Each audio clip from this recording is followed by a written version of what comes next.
In 1895, 36 years after its publication, Darwin's The Origin of Species was translated into Chinese, and in a short space of time became very popular among the country's intellectuals.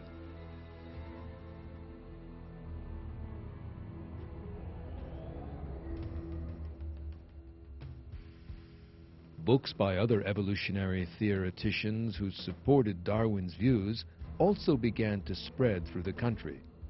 These included Thomas Huxley, considered Darwin's most fervent supporter, and for that reason known as Darwin's bulldog.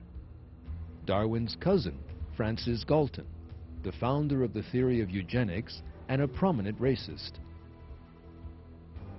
The social Darwinist Herbert Spencer, who applied Darwin's theory of evolution to the social sciences.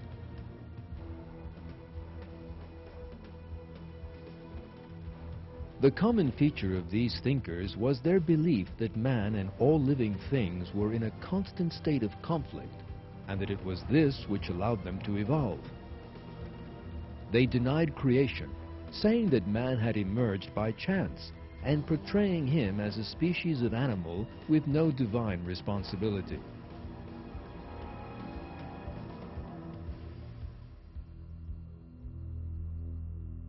The spread of Darwinist thought through society in this way led to social turmoil, unrest, and conflict in China, just as it did in other countries.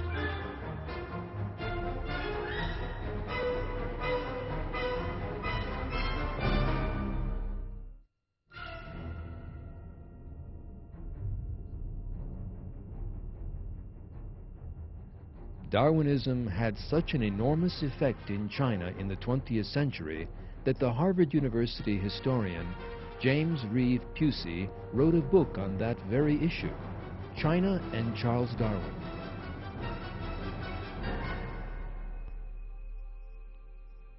According to Pusey's account, Darwinism had a profound effect on Chinese intellectuals, encouraged them to adopt a revolutionary worldview, and provided major ideological support for the development of the communist movement in the country.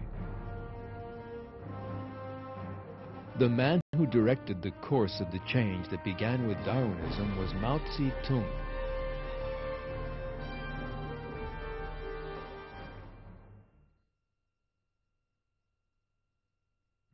Mao's political ideology took shape during his student years in the early 1920s.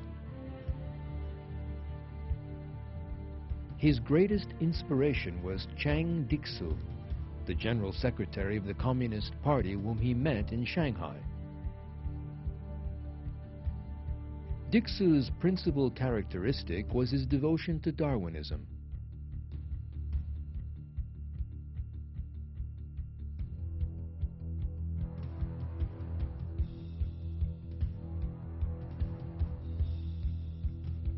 He taught Mao both Marxism and Darwinism. In his memoirs, written years later, Mao said, "Nobody influenced me as much as Chiang Kai-shek."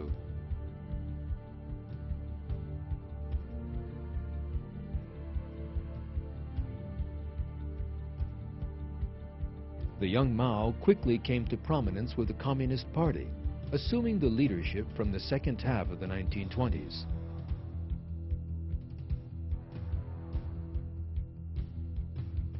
Communist guerrillas led by Mao began a long war against the central government led by Chiang Kai-shek,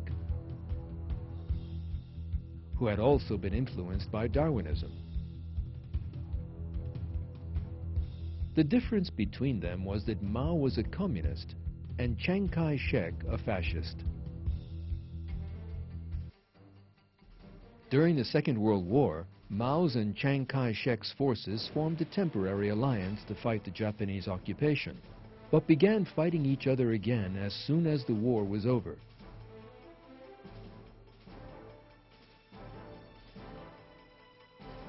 During the conflict between the two Darwinist ideologies, hundreds of thousands of innocent people were killed.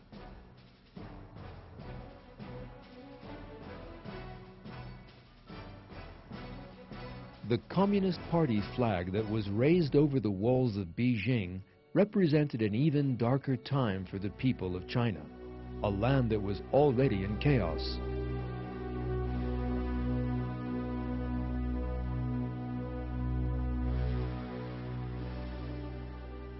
Mao's rule opened with a huge display.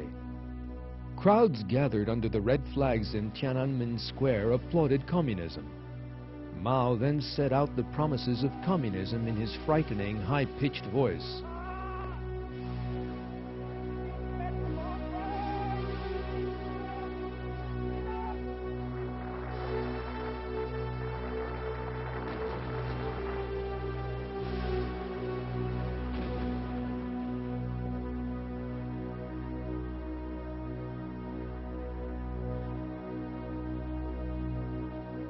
Yet most of those who so happily cheered Mao were soon to become the victims of his savagery.